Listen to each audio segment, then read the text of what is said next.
My beloved child, now is the time to silence your heart and allow every word I have spoken over your life to find a dwelling place in your spirit. Breathe deeply, disarm your mind, slow down your thoughts, because what I have to say does not come from logic, does not come from the flesh, and is not something to be understood in haste. It is a message that must be received in the spirit. There is a call from heaven that resounds over you. There is a different weight in the air. This is not just another word, another prayer, another ordinary morning. It is a summons from the eternal throne for you to enter a new time, a deeper understanding, a more real intimacy with me. I have not called you here by chance. Nothing in your day was a coincidence. Your soul was drawn by me because in my heart there was urgency to reach you. Yes, urgency, because you are living in a generation that has become accustomed to ignoring the sacred, and I, your Father, your Creator, your Lord, have come today to speak with you directly, intimately, and truthfully. You were not called to play with the sacred. And if these words are already making your heart tremble, it's because my spirit is touching the deepest parts of you. I do not want you to be afraid, but I do want you to understand. There is a weight of glory upon your life that cannot be treated lightly. There are promises I carry for you that cannot be activated if you continue treating the holy as something common. So listen with reverence, because what I'm going to tell you now is for your whole life and beyond. Child, you were not called to play with the sacred. From the earliest days of creation, everything I made was holy, set apart, full of purpose. When I stretched out the heavens like a canopy and called light into existence, I was thinking of you. When I breathed the breath of life into the first man, I already saw your days, each one written with love. I do not create just to create. I do not form lives at random. Every atom of your body carries a trace of my thought. Every tear you shed has a place before me. That is why your existence is sacred. You are not the product of chance. You are the reflection of my design. And because you are the work of my hands, I have called you to walk with honor, with reverence, with truth. But my child, I have been observing your heart, and I have seen how the voices around you have tried to pull you away from the center of truth. The world shouts that everything is relative. They say the sacred is a choice, a feeling, something moldable according to desire. But I am who I am. I do not change, I do not adapt, I do not yield to time or to trends. I am holy, and my name must be treated with holiness, not as one who lives in fear, but as one who recognizes he is before a king who loves deeply but also rules with justice. Mocking the sacred is not just making jokes with my name, not just denying faith with your lips. Mocking the sacred is living as if I did not exist, using me as a justification when it's convenient, but ignoring me when you want to walk alone. It is treating the altar as a stage, prayer as an empty ritual, my presence as an option. And I say to you, that can no longer continue. You were set apart, you were sealed, you were marked to be a reflection of the light even in the midst of darkness. And that demands responsibility, not just before men, but before me. I am not asking you for perfection, child. I'm asking for integrity, a whole heart, a soul that seeks me out of love and not for exchange. Because I do not want to just be by your side, I want to dwell in you. But for that, you need to let me in to all areas, even those you hide from yourself, even those you do not yet know how to heal. I am the one who transforms, but I can only transform what you give me. I saw when you began to lose your fear. I saw when the small concessions started pulling you away from the center. I saw when you said, just this once, just a little more, no one is watching. But I saw. I see everything. And even seeing it, I did not abandon you. I surrounded you with grace. I whispered warnings to your spirit. I protected you from the consequences you were attracting, because I am a father, and a true father does not abandon a child when they fail, but neither does he applaud their mistake just to maintain closeness. My love is real, and because it is real, it also confronts. Child, you have treated carelessly what is precious. You have touched the holy with impure hands, not because you are dirty, but because you refuse to let me wash you. I want to purify you, I want to renew you, I want to restore you completely, but first I need you to recognize the seriousness of your path. There are destinies connected to your obedience. There are lives that will be touched if you decide today to return to the altar. But if you keep playing with the sacred, you will be digging valleys I never wanted you to have to cross.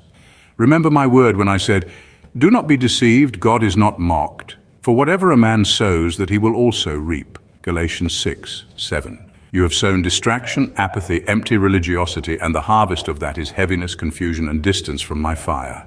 But today, I come with the sickle of the Spirit to uproot the weeds and prepare new soil within you.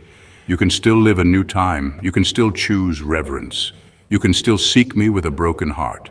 For I am the God who does not despise a contrite spirit. And if today you hear my voice, listen. Listen with fear and trembling. Do not harden your heart. I am here and I am speaking with you. Not with the world, not with the crowd, with you, my child. Do you remember when you were little and all you needed was to know someone was taking care of you? That's how I want you to live again, dependent, trusting, looking to me as your source. I know life hardened you. I know the road hurt you. But do not let the wounds make you forget who I am. I am the one who healed you in the past. I am the one who delivered you when you didn't even know you needed to be delivered. I am the one who lifted you from bed when depression tried to imprison you. And I am the same one who is here today saying to you, return to the secret place. Come back to your first love. Remember who you are and who I am. I am your Father, and my love does not change with your seasons. But my calling requires your decision. Choose today whom you will serve, whether the idols of your comfort or the living God who formed you with his own hands. And listen, child, the time is now. It is not tomorrow. It is not when everything calms down, because time does not wait and the enemy does not sleep. While you postpone your surrender, doors open, gaps are left, and I do not want to see the enemy devour you. I want to see you standing firm, clothed in my armor. I want to see you praying with authority. I want to see you prophesying in the name of my Son. I want to see you healing the brokenhearted, lifting up the weak, setting the captives free. But how will you do that if you still treat the holy as something common? Today is the day. Today is the milestone. Today is the line drawn in the ground. Either you cross it and align with me, or you will continue spinning in cycles that only wear you out and steal your peace. So I invite you, enter the secret place, close the door, bow your knees, speak to me in truth. Cry if you need to cry, confess if you need to confess. I'm not here to shame you, I'm here to restore you, but I do not restore those who pretend to be okay. I restored David because he was honest. I restored Peter because he wept bitterly. I restored many because they gave me their hearts in pieces, and I love to restore hearts in pieces. So give me everything, truly everything, even the fears you have of coming back. I receive you, child, and the moment you surrender, I will clothe you with new authority. I will give you clear vision. I will guide you on straight paths, because the one who surrenders to the holy fire never lives lukewarm again. And to close this message, listen carefully. What I have with you is eternal. It is not temporary. It is not emotional. It is eternal. You have been sealed with destiny, called with purpose, set apart with love. And because you are mine, I will not allow you to keep living beneath your identity. Today I lift you. Today I call you back. Today I ignite you again. And if you say yes, even if it is weak, even if it is fearful, that yes will be enough for me to begin a work that will transform your entire story. So come now, because heaven is open over you, and those who play with the sacred do not know what they are losing.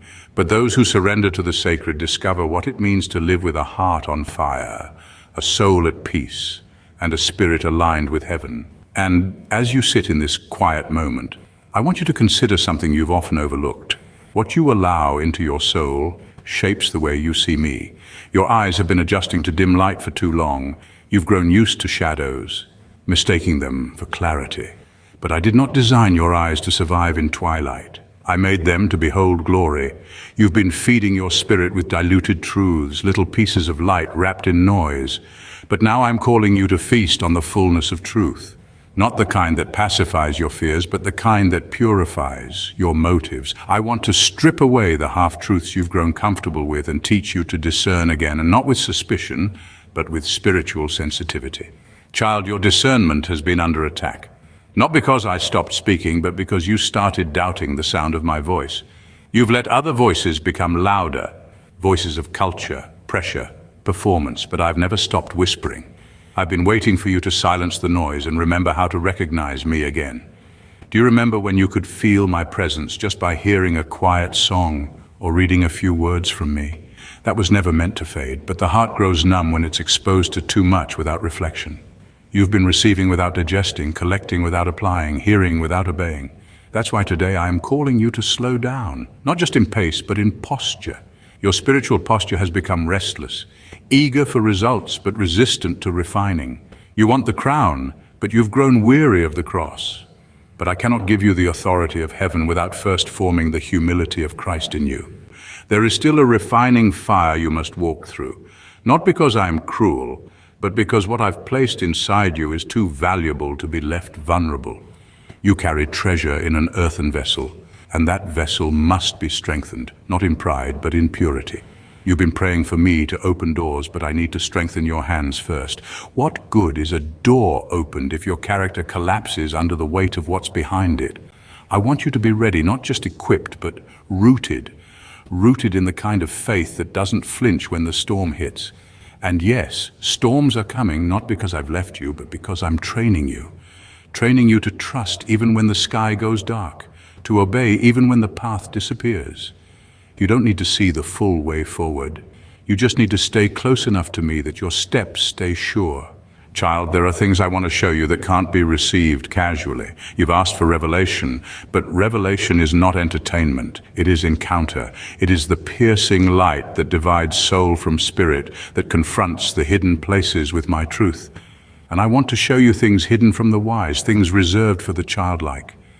But you must let go of the need to understand everything before trusting me.